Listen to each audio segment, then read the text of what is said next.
Haleluya, puji Tuhan, saya ucapkan selamat pagi. Salam sejahtera dalam nama Tuhan Yesus Kristus. Saat ini kita ada di rumah Tuhan. Kita mau beribadah memperingati hari kematian Tuhan Yesus Kristus.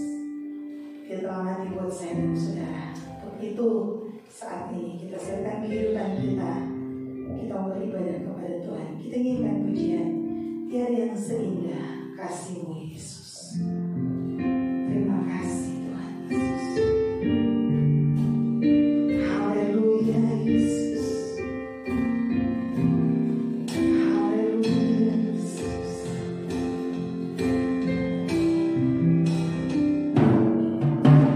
Tiada yang seindah kasih-Mu Yesus.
Terima kasih Tuhan Yesus. Kami buka ibadah kami di dalam nama Tuhan Yesus Kristus. Haleluya. Amin.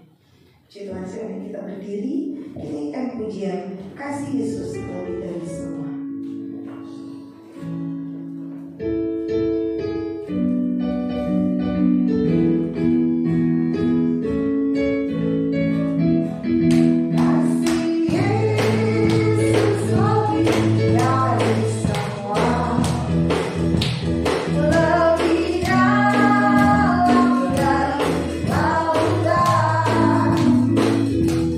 Dan lebih luas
Oh,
siapkan kehidupan kita.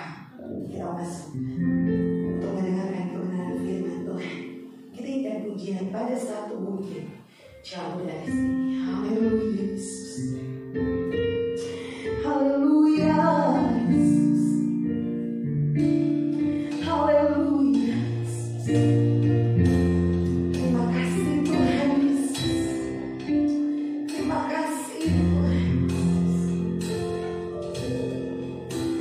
Pada satu bukit jauh dari sini.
Bergenaplah Tuhan Yesus. Bergenaplah nubuat para nabi Tuhan Yesus.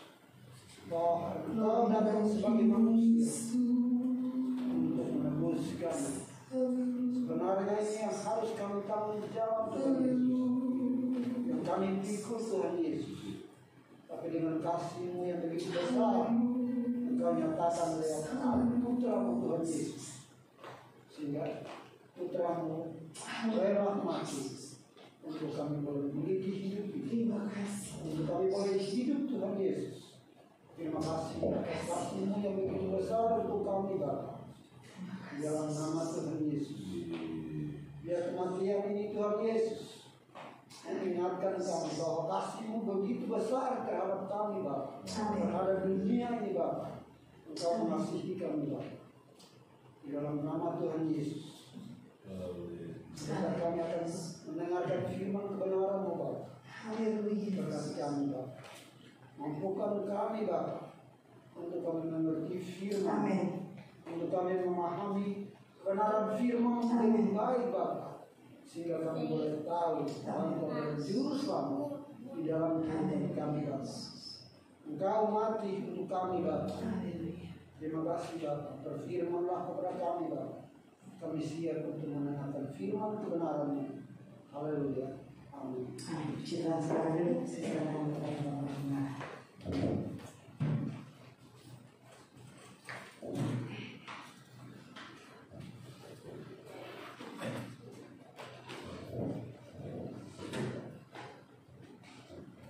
Haleluya, saudara-saudara.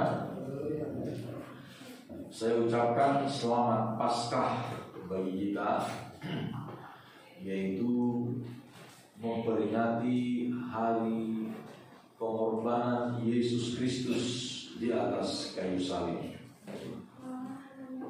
Dalam banyak kesempatan saya sampaikan kepada kita bahwa Paskah itu dari bahasa Ibrani Pesah, artinya adalah melewati, ya, melewati. Ini diambil, dikisahkan saudara-saudara ketika dalam kitab Keluaran dalam kitab Keluaran pasal yang ke-12 mulai ketika bangsa Israel keluar dari Mesir, akan keluar dari Mesir pada tanggal 10, ya, jadi pada tanggal 10 bulan pertama, bulan itu, bulan keluarnya bangsa Israel dari Mesir, pada tanggal 10 bulan itu Tuhan memerintahkan semua keluarga orang Israel harus menyiapkan seekor anak domba yang berumur setahun, yang tidak bercacat celah. Jadi pada tanggal 10 bulan itu. Lalu kemudian pada tanggal 14 petang hari sore, tanggal 14 sore, anak domba itu baru disembelih. Jadi tanggal 10 disiapkan, diikat saja demikian saudara, dimasukkan ke dalam sebuah kandang yang khusus. Lalu kemudian tanggal 14 sore mereka menyembelih anak domba itu. Darahnya, sebagian dari darahnya itu dioleskan pada kedua tiang pintu rumah mereka dan pada ambang atas rumah mereka. Lalu semua orang Israel harus berkumpul di dalam rumah pada malam itu, memakan anak domba, memakan daging anak domba yang baru mereka sembelih itu. Dengan catatan saudara-saudara bahwa anak domba itu hanya boleh dibakar di dalam api, tidak boleh direbus, tidak boleh direbus, hanya boleh dibakar di dalam api. Lalu firman Tuhan berkata, saudara-saudara, pada malam itu, ketika malaikat Allah, malaikat maut melewati perkemahan daerah orang-orang Israel, malaikat itu melihat tanda darah pada kedua tiang pintu dan pada ambang pintu rumah orang Israel. Dan setiap rumah yang ada tanda darah pada kedua tiang pintu dan pada ambang atasnya, maka malaikat maut tidak memasuki rumah itu, tidak mengapa-apakan, tidak mengganggu seisi yang ada di dalam rumah itu. Tetapi ketika malaikat maut itu memasuki wilayah Mesir, daerah orang Mesir, tidak ada tanda darah pada pintu mereka, baik pada kedua tiang maupun pada ambang atas rumah orang Mesir itu. Tidak ada tanda darah. Dan firman Tuhan berkata, malaikat maut itu membunuh semua yang disebut dengan sulung di Mesir. Semua yang disebut dengan sulung, mulai dari anak sulung Firaun, orang yang akan menggantikan dia duduk di tahtanya, anak sulung Firaun, sampai kepada anak sulung budak belian, bahkan anak-anak sulung dari hewan ternak yang ada di padang pun semuanya mati dibunuh oleh malaikat maut itu. Sehingga firman Tuhan berkata, pada malam itu terdengar jeritan tangis di seluruh Mesir, karena tidak ada rumah yang tidak ada kematian. Semua rumah mengalami adanya kematian. Bahkan sampai ke dalam istana Firaun sekalipun, di dalam istananya ada kematian. Sehingga besoknya terjadilah orang Israel diizinkan pergi, meninggalkan Mesir, meninggalkan tempat perbudakan. Bahkan orang-orang Mesir dengan bermurah hati memberikan semua apa yang diminta oleh orang Israel, baik perak, baik emas, baik pakaian-pakaian yang indah, baik lembu sapi dan lain sebagainya, perkakas-perkakas yang indah, semua yang diinginkan oleh orang Israel, seberapa banyak yang diminta oleh orang Israel, Tuhan membuat hati orang Mesir itu bermurah hati pada hari itu. Tuhan juga mendatangkan ketakutan yang besar di dalam hati dan pikiran orang Mesir pada masa itu, pada hari itu. Jadi saudara, Paskah artinya adalah melewati. Sebagaimana malaikat maut itu melewati perkemahan orang-orang Israel karena ada tanda darah pada rumah mereka. Demikian juga Yesus, saudara-saudara, apa yang dialami oleh bangsa Israel adalah merupakan gambaran, adalah merupakan bayangan. Sedangkan wujudnya adalah apa yang dilakukan oleh Yesus Kristus di atas kayu salib. Yesus mati, darahnya menyucikan segala dosa orang-orang yang percaya kepadanya.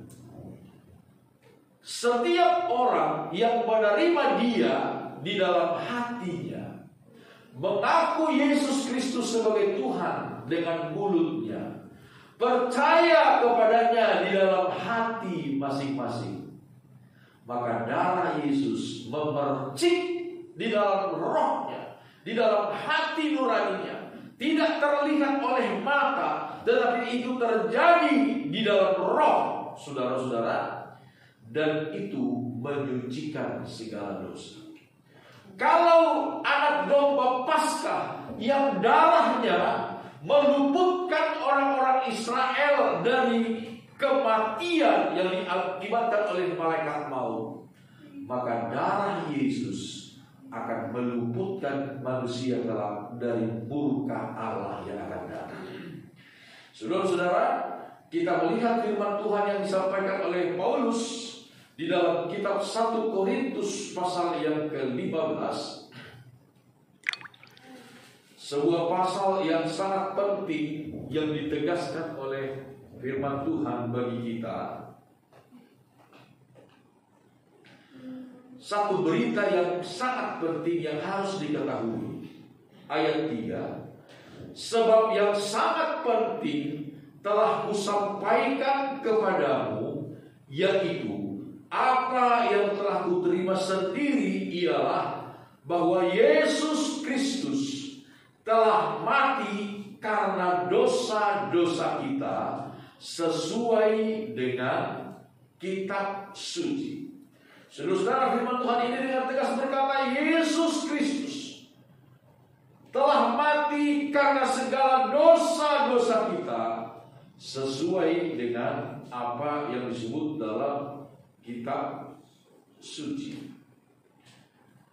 Nubuatan-nubuatan di dalam Alkitab itu dengan begitu tegas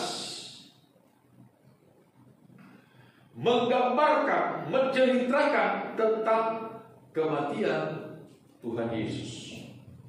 Mari misalnya saudara-saudara kita melihat dalam kitab Nabi Yesaya pasal yang ke-53. Yesaya 53 ini adalah nubuatan yang lazim dibaca pada hari-hari Paskah seperti ini. Yesaya pasal 53, saudara-saudara. Sebentar saya batasi dulu kitab saya, sebab nanti kita akan kembali lagi kepada pembacaan itu. Yesaya pasal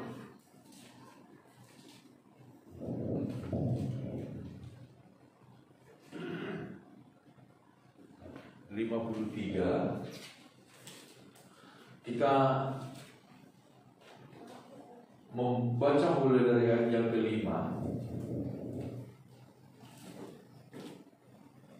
Firman Tuhan berkata demikian.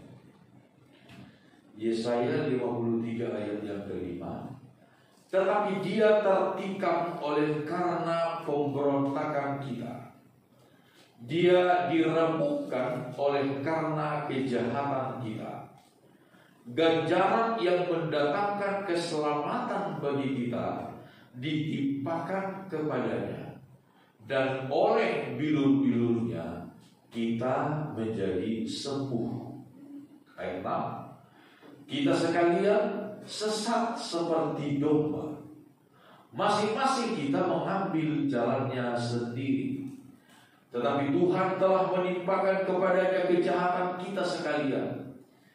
Dia dianiaya, tetapi dia membiarkan diri ditindas dan tidak membuka mulutnya, seperti anak domba yang dibawa ke pembantaian, seperti induk domba yang keluh di depan orang-orang yang menggunting bulunya. Ia tidak membuka mulutnya. Sesudah penahanan dan penghukuman, ia terambil. Dan tentang nasibnya, siapakah yang memikirkannya? Sungguh, ia terputus dari negeri orang-orang hidup, dan karena pemberontakan umatku, ia kena tulah. Orang menempatkan kuburnya di antara orang-orang fasik, dan dalam matinya ia ada di antara penjahat-penjahat. Sekalipun ia tidak berbuat kekerasan, dan tipu tidak ada dalam mulutnya. Tetapi Tuhan berkehendak meremukkan dia dengan kesakitan. Apabila ia menyerahkan dirinya sebagai korban penebus salah, ia akan melihat keturunannya. Umurnya akan lanjut, dan kehendak Tuhan akan terlaksana olehnya. Sesudah kesusahan jiwanya, ia akan melihat terang dan menjadi puas. Dan hambaku itu sebagai orang yang benar akan membenarkan banyak orang oleh hikmatnya, dan kejahatan mereka dia pikul. Sebab itu aku akan membagikan kepadanya orang-orang besar sebagai rampasan, dan ia akan memperoleh orang-orang kuat sebagai jarahan, yaitu sebagai ganti karena ia telah menyerahkan nyawanya ke dalam maut, dan karena ia terhitung di antara pemberontak-pemberontak, sekalipun ia menanggung dosa banyak orang dan berdoa untuk pemberontak-pemberontak. Saudara-saudara, inilah yang dilakukan oleh Yesus, yang dinubuatkan oleh Nabi Yesaya dan digenapi di dalam diri Yesus Kristus Tuhan kita. Dia adalah manusia yang turun dari surga, Allah yang menjelma menjadi manusia. Sepenuh-penuhnya dia adalah Allah, tapi dia mengosongkan dirinya menjadi hamba, mengambil rupa seorang hamba. Saudara-saudara, Paulus berkata, yang sangat penting telah aku sampaikan kepadamu, yaitu bahwa Yesus Kristus, dia telah menderita, dia telah disalibkan. Sebutkan ayat 3 itu. Ialah yang telah kuterima sendiri, ialah bahwa Kristus telah mati karena dosa-dosa kita sesuai dengan kitab suci, bahwa ia telah dikuburkan, dan bahwa ia telah dibangkitkan pada hari yang ketiga sesuai dengan kitab suci.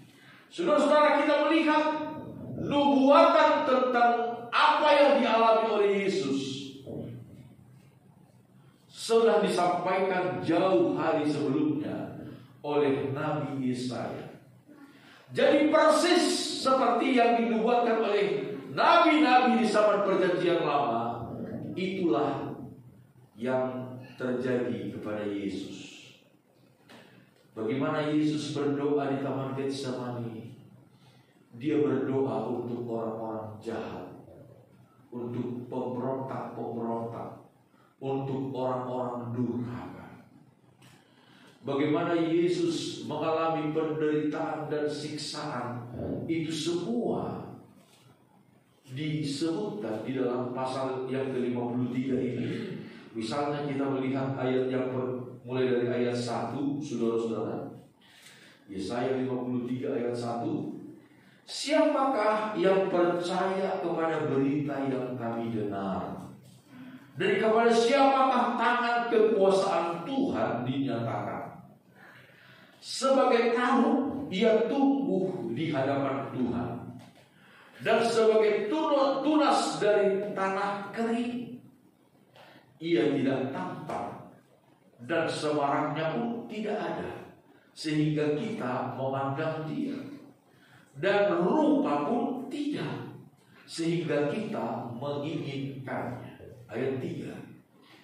Ia dihina dan dihindari orang, seorang yang penuh kesengsaraan dan yang biasa menderita kesakitan. Ia sangat dihina, sehingga orang menutup mukanya terhadap dia, dan bagi kita pun dia tidak masuk hitungan. Tetapi sesungguhnya penyakit kitalah yang ditanggung, dan kesengsaraan kita yang dipikul. Padahal kita mengira dia kena tulah, dipukul, dan ditindas Allah. Saudara-saudara dikasihi oleh Tuhan, inilah yang dialami oleh Yesus. Ketika dia mengalami penderitaan, wajahnya sudah tidak dikenali lagi. Kalau saudara mengikuti berita demo tanggal 11 yang lalu ada seorang tokoh, seorang dosen dipersekusi, dianiaya oleh orang-orang yang gak jelas. Bapak Ade Armando, kalau kita lihat memang saudara-saudara foto-fotonya, kasihan, bonyok mukanya, nggak bekas dipukul orang, tetapi masih bisa dikenali, masih jelas dikenali orang bahwa itu adalah Ade Armando. Tetapi apa yang dialami oleh Yesus, saudara-saudara? Apa yang dialami oleh Yesus ketika dia dianiaya oleh orang-orang Yahudi? Mukanya itu sungguh-sungguh tidak lagi dikenali. Bilur-bilur yang di dalam yang ada pada sekujur tubuhnya membuat seluruh badannya itu robek. Saudara, ada satu hukum di kalangan bangsa Yahudi pada waktu itu. Setiap orang yang dijatuhi hukuman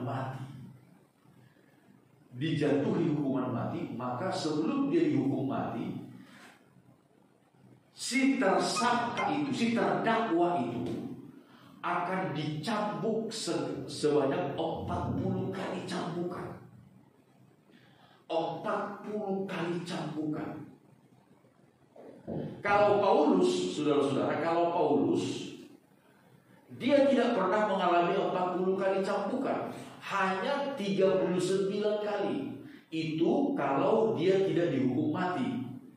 Jadi kalau satu terdakwa tidak dihukum mati, maka hukuman cambuknya itu hanya 39. 40 dikurang 1. Tetapi kalau seorang terdakwa dia divonis hukuman mati, hukum orang Yahudi pada zaman itu, dia harus lebih dahulu dicambuk sebanyak 40 kali cambukan. Dan cambuk orang Yahudi pada zaman itu adalah dari seutas tali, saudara-saudara. Lalu di ujung tali itu jadi bercabang 3.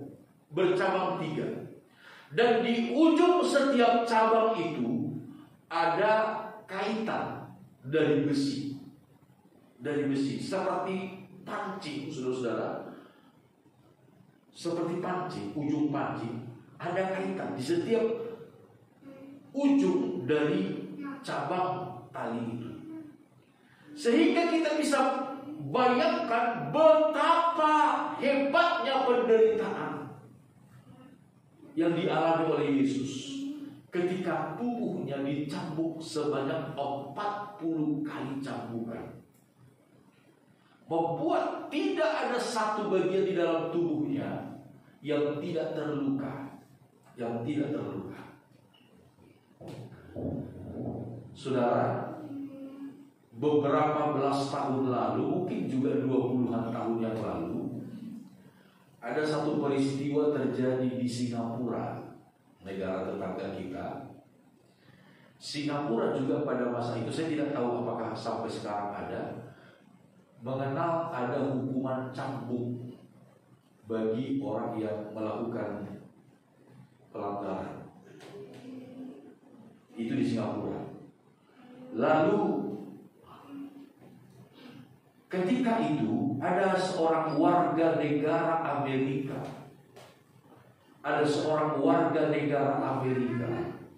Melakukan pelanggaran. Pelanggarannya itu apa? Dia coret-coret mobil orang di Singapura. Dan dia ditangkap.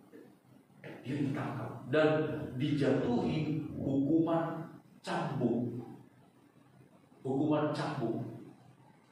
Wow, waktu itu ramai. Negara Amerika waktu itu berusaha keras supaya warga negaranya itu tidak mendapatkan hukuman itu. Diadakan pembelaan luar biasa.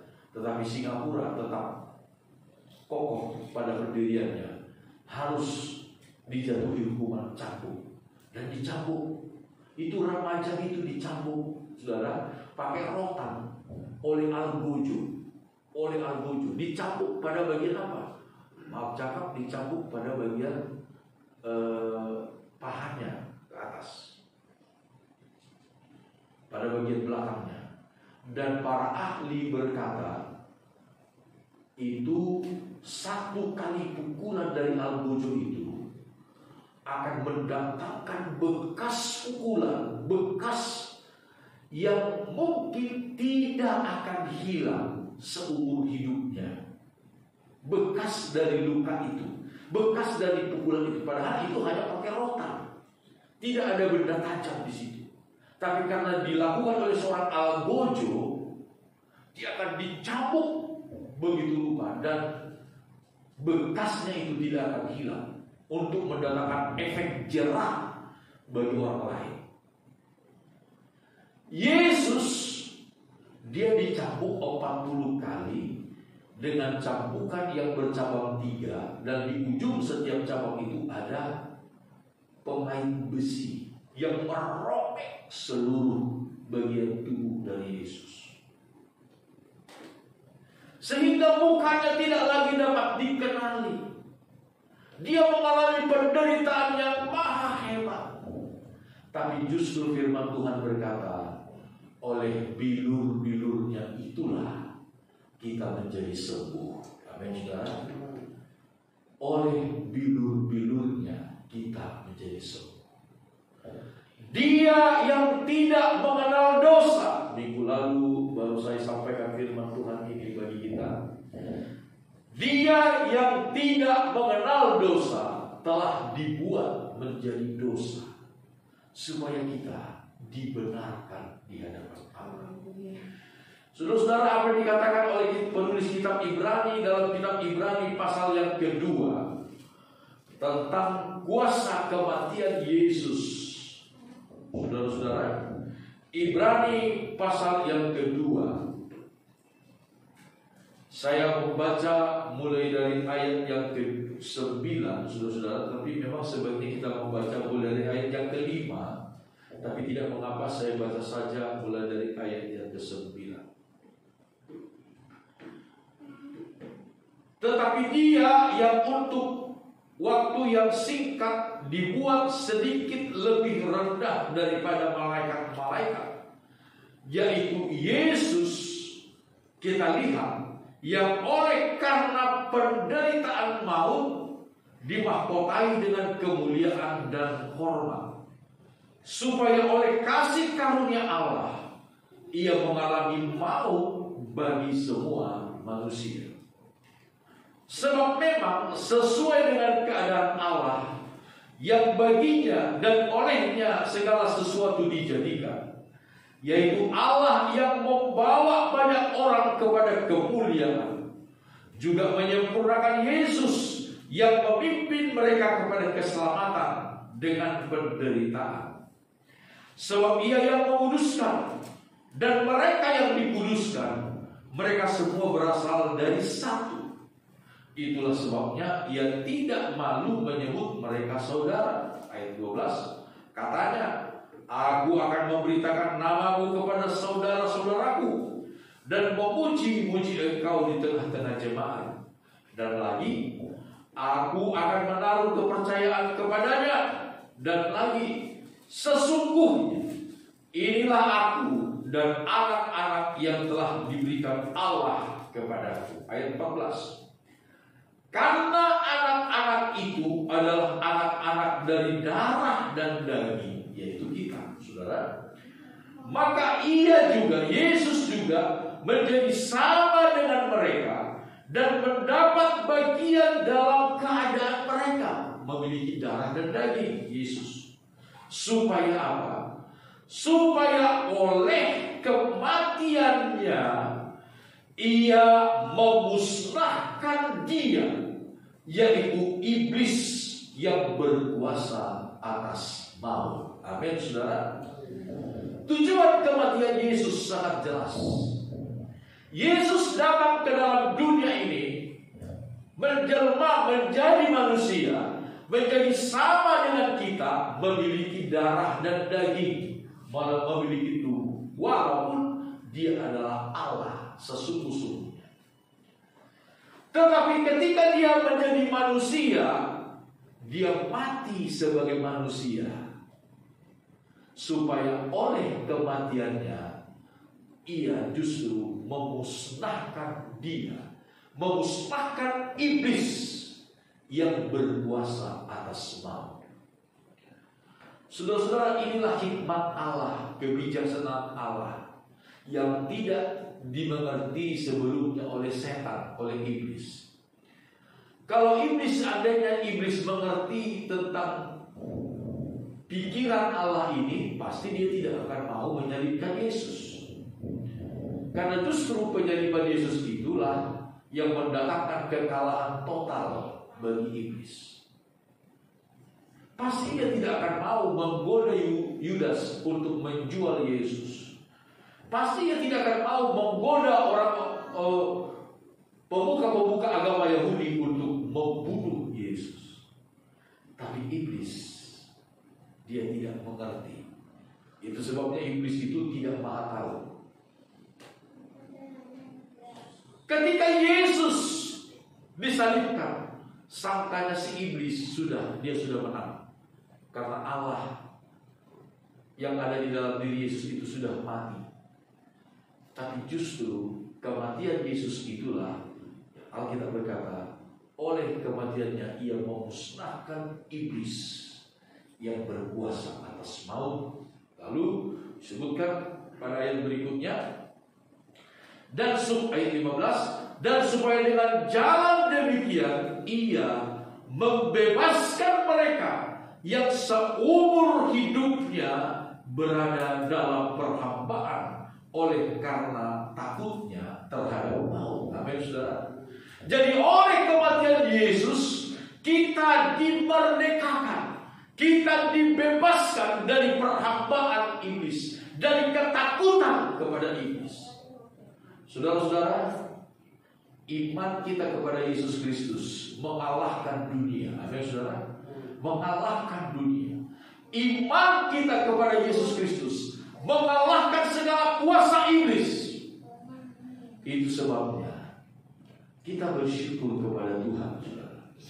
Melalui perayaan Paskah pada hari ini, kita mengingat akan betapa besarnya kasih Tuhan bagi kita. Dia rela menderita untuk kita. Yesus rela menderita supaya kita boleh dilepaskan, dibebaskan dari cengkraman iblis. Yesus rela menderita supaya iblis penguasa maut itu dihancurkan oleh kematiannya. Biarlah kita tetap berpegang teguh, iman kita tetap berpegang teguh kepada Yesus Kristus, karena Dia yang telah mengalahkan iblis, sehingga kita tidak perlu lagi takut terhadap kuasa maut. Kita tidak perlu lagi takut terhadap kuasa iblis, karena Yesus telah menang bersama dengan kita. Amin. Tuhan Yesus Kristus memberkati kita semua. Mari saya serahkan kembali kepada istri saya untuk memimpin kita dalam ibadah yang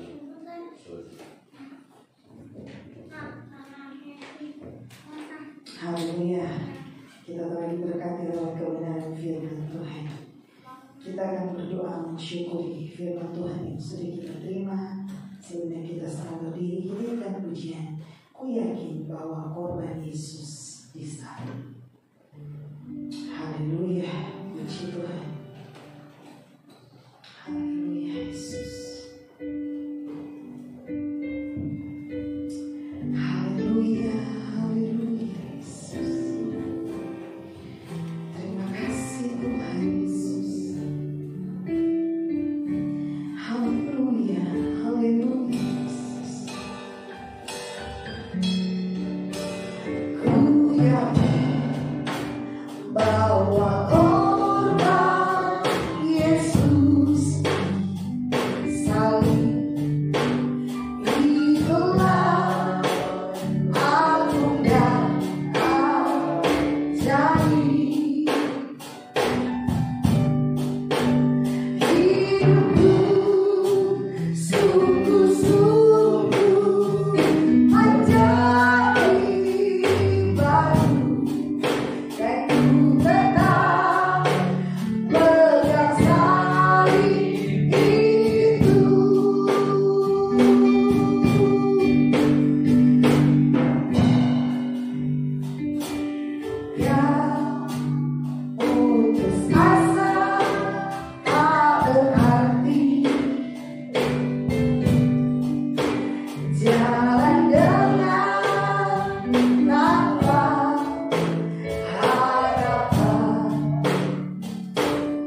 Amin, amin, amin.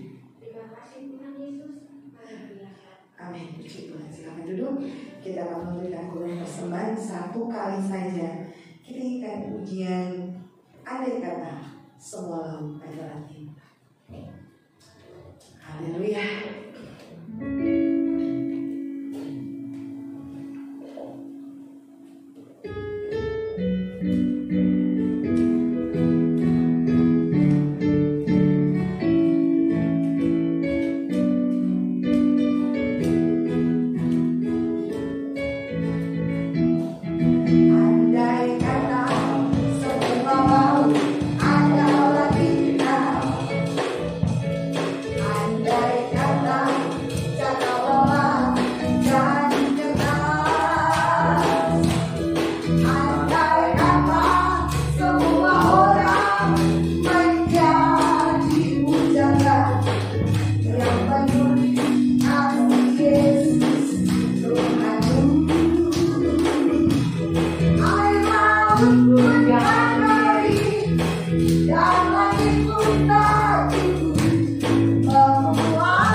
Puji Tuhan, saudara-saudara, pengumuman bagi kita besok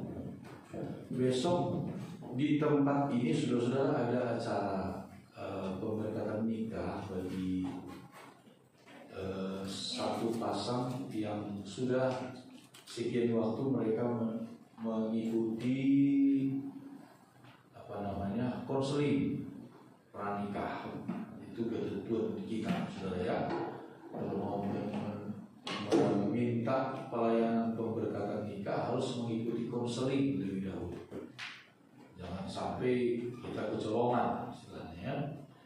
Lalu kemudian hari Minggu yang akan datang kita akan ibadah di sini memperingati hari kebangkitan Tuhan kita Yesus Kristus. Ya, jadi hari Minggu depan adalah hari memperingati kebangkitan Tuhan Yesus. Mari kita sama-sama dengan penuh sukacita mengikuti setiap ibadah kita, karena dengan kebangkitannya membuktikan Ia menang terhadap iblis. Haleluya. Mari sama-sama kita akhiri ibadah kita, saudara-saudara. Pengumuman sampai di situ saja. Saya ajak kita bangkit kembali, berdiri bersama-sama. Kita nyanyikan pujian kepada Tuhan. Ingat kasih-Nya, ingat kebaikan-Nya. Ingat kasih-Nya, ingat kebaikan-Nya dan anugerah-Nya, dan anugerah-Nya. Selamatkanku, sebab kasih-Nya setinggi langit, kasih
Bapa kami dalam sorga, segala pujian syukur kami naikkan kepadamu, Tuhan Yesus, Tuhan dan Juru Selamat kami. Betapa besar kasih-Mu bagi kami. Ketika Engkau rela mati, Tuhan, menderita demi kami, orang-orang durhaka, pemberontak-pemberontak, orang-orang berdosa, orang-orang yang tidak setia. Tuhan, segala pujian syukur kami naikkan kepada-Mu. Tuhan, biarlah melalui Paskah ini kami diingatkan untuk semakin mengasihi Engkau, semakin menghargai korban-Mu, semakin berpegang teguh kepada janji-janji firman. Kami percaya Tuhan, kalau nyawa-Mu sendiri Engkau berikan bagi kami, apatah lagi segala hal-hal yang lain di dalam hidup kami. Pemeliharaan, pertolongan, perlindungan, berkat untuk jasmani dan rohani kami. Kami percaya Engkau telah siapkan semuanya itu bagi kami. Terpujilah nama Tuhan kekal selama-lamanya. Berkati setiap anak-anak Tuhan yang mengikuti ibadah ini, Tuhan, yang saat ini ada di gereja, dan juga nanti sebentar saudara-saudara kami jemaat-Mu yang lain yang mungkin akan mengikuti melalui rekaman video. Tuhan, berkati kami semua. Terpujilah nama Tuhan. Berkati persembahan-persembahan yang diberikan oleh umat-Mu dengan sukacita mereka. Engkau balaskan untuk kemuliaan bagi kami.